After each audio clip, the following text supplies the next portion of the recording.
Bismillahirrahmanirrahim. Assalamualaikum warahmatullahi wabarakatuh. Alhamdulillahirabbil alamin. Wassalatu wassalamu ala asrofil anbiya'i wal mursalin wa ala alihi wa ashabihi ajmain mabak. Saudaraku sekalian, pada kesempatan kali ini saya ingin menyampaikan sebuah tema tentang mencintai orang lain seperti mencintai diri kita sendiri. Dan itu ada sebuah hadis yang bunyinya la yu'minu ahadukum hatta yuhibba li akhihi ma yuhibbu li nafsihi, yang artinya tidaklah dikatakan beriman di antara kamu sekalian sehingga kamu sekalian itu mencintai saudaranya seperti mencintai dirinya sendiri. Kira-kira artinya seperti itu. Dari hadis itu, insya Allah bisa kita pahami bahwa yang pertama, keimanan kita itu dipertanyakan. Iman kita kepada Allah dan Rasul. Kalau kita itu belum mencintai saudara kita seperti mencintai diri kita sendiri. Dan yang namanya saudara di dalam Islam itu bukan hanya ada hubungannya pertalian darah, anak atau kakak adik umpamanya, bukan itu, tapi iman. Karena dijelaskan di dalam Al-Quran surat Hujurat itu, Allah mengatakan innamal mu'minuna ikhwah, bahwasanya orang yang beriman itu saudara. Jadi yang benar-benar asli saudara itu yang sama-sama beriman. Sebenarnya itu pada dasarnya atau hakikatnya yang namanya saudara, insya Allah. Artinya apa? Kalau kita itu benar-benar juga mengimani, meyakini hadis Rasulullah itu, ya harus kita amalkan. Karena itu sunnah Rasul yang juga wajib kita lakukan. Karena ada istilah perintah-perintah Allah dan Rasul itu yang istilahnya itu hukumnya sunnah, dalam arti dilakukan itu baik, tidak dilakukan tidak apa-apa. Umpamanya kayak mungkin puasa Senin Kemis itu dilakukan baik, berpahala. Tapi kalau tidak dilakukan ya tidak dosa. Tapi ada yang sunnah Rasul dalam arti ya wajib. Salah satunya itu tadi, kita itu tidak dikatakan benar-benar beriman kalau kita itu belum mencintai saudaranya seperti mencintai dirinya sendiri. Dan itu sebenarnya perintah itu. Karena kalau kita tidak mencintainya, kita salah di hadapan Allah. Insya Allah seperti itu. Jadi artinya apa? Artinya kalau kesehari-harian kita selama ini, kita itu menyikapi saudara kita seiman, itu kok masih ada rasa tidak suka umpamanya, dengan diwujudkan kata-katanya yang tidak enak didengar, atau kata-katanya yang menyakitkan, atau kata-katanya yang ya mungkin mencela, merendahkan, memojokkan. Kalau itu dilakukan, berarti keimanannya masih dipertanyakan. Karena jujur saja, kalau kita itu mencintai diri kita sendiri, itu kan biasanya kita itu kan tidak senang. Dicela kan tidak senang, dihina, diremehkan, dibuka aibnya, kita itu aslinya kan tidak senang. Kalau ada yang mengatakan senang itu ya mungkin dia sedang bermasalah saja. Tapi insya Allah kita tidak suka kalau kejelekan kita, kekurangan kita itu dibuka oleh orang lain.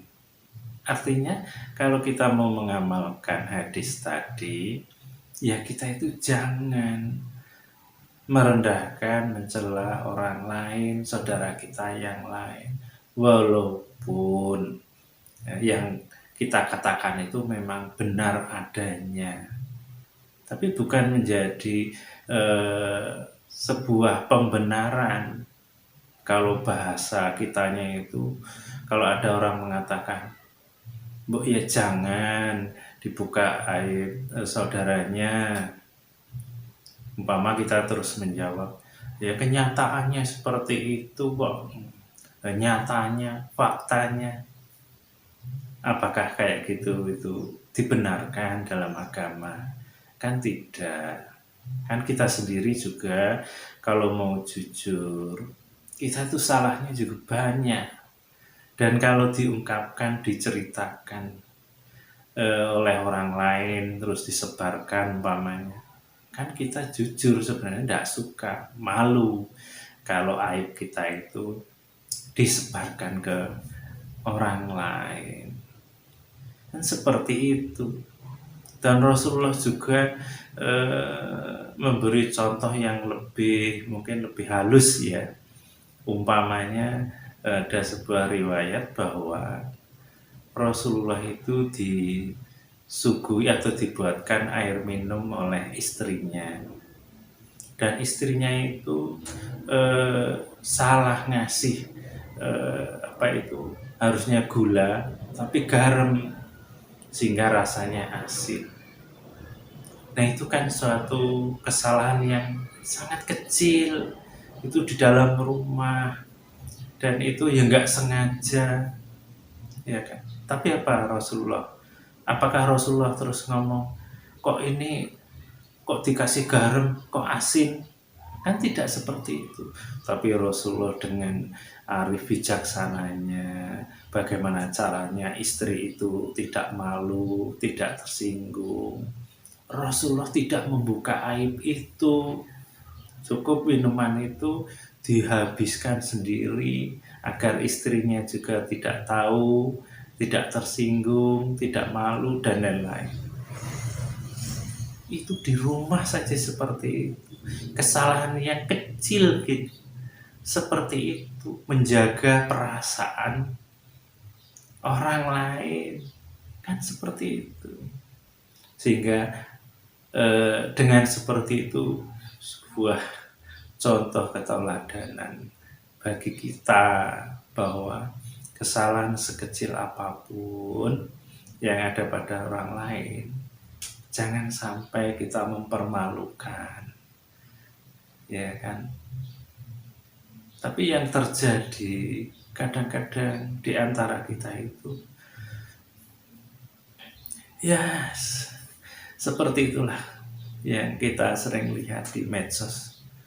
Kita itu malah kayak gemar, maksudnya ada saudara kita itu kadang-kadang gemar, senang cari-cari kesalahan orang.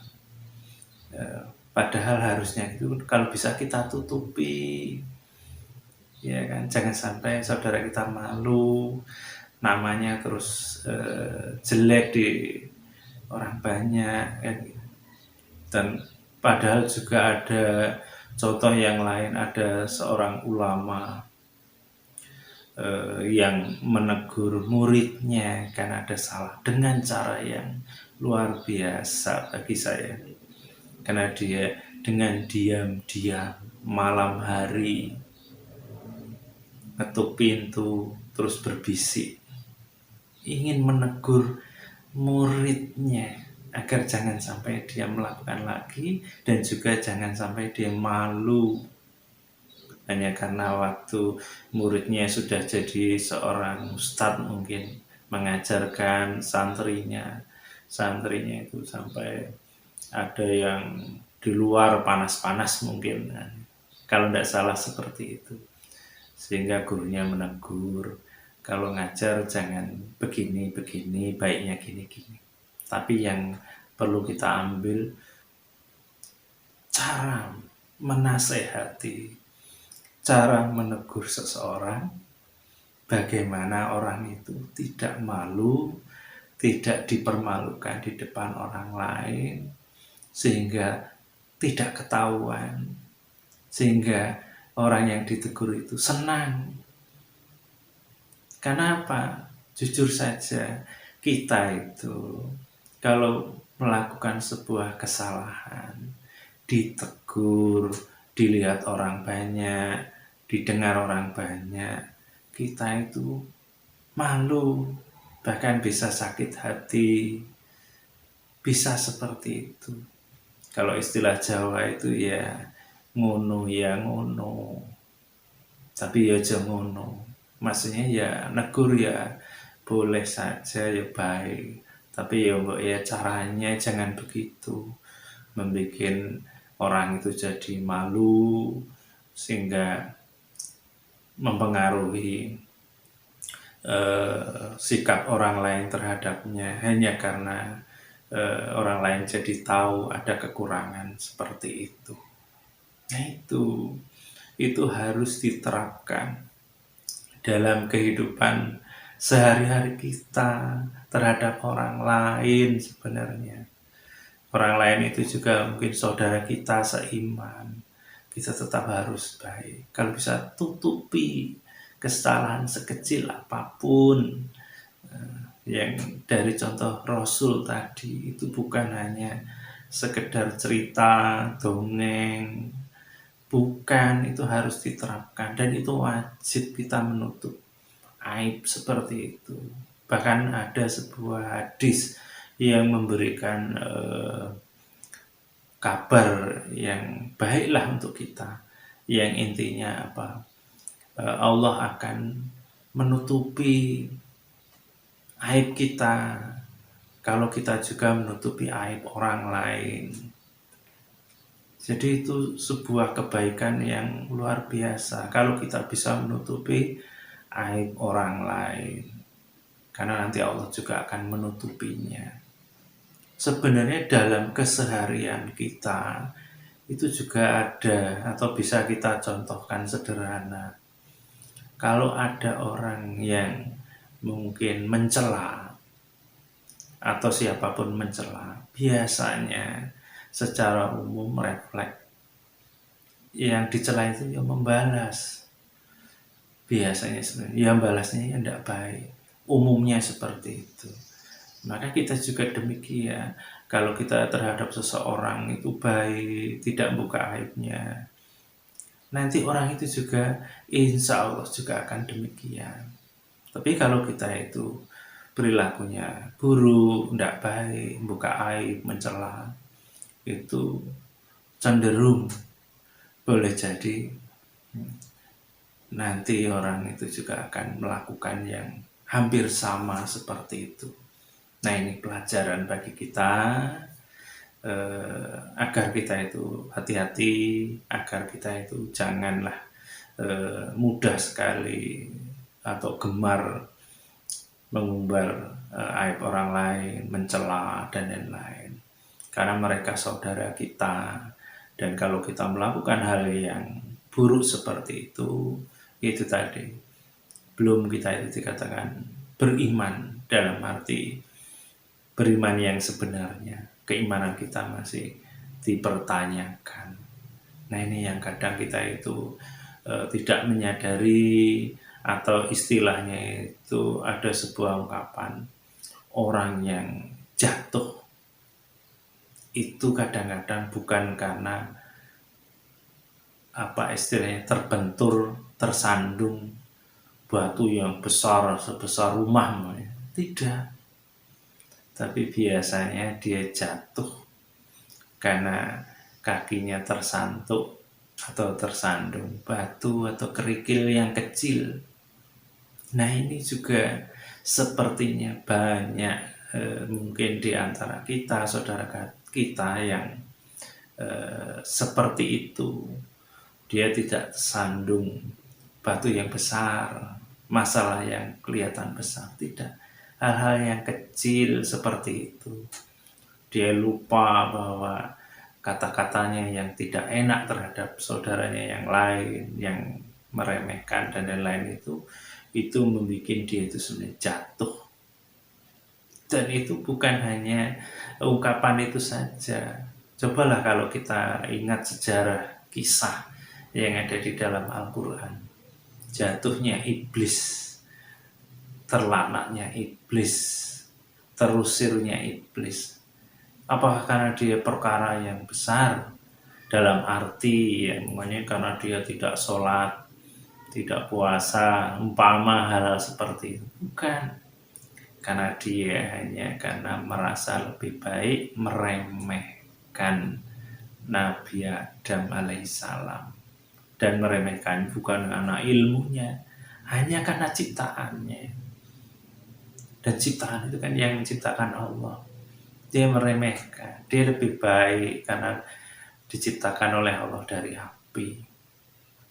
Sedang dia, Nabi Adam dari tanah. Hanya karena itu.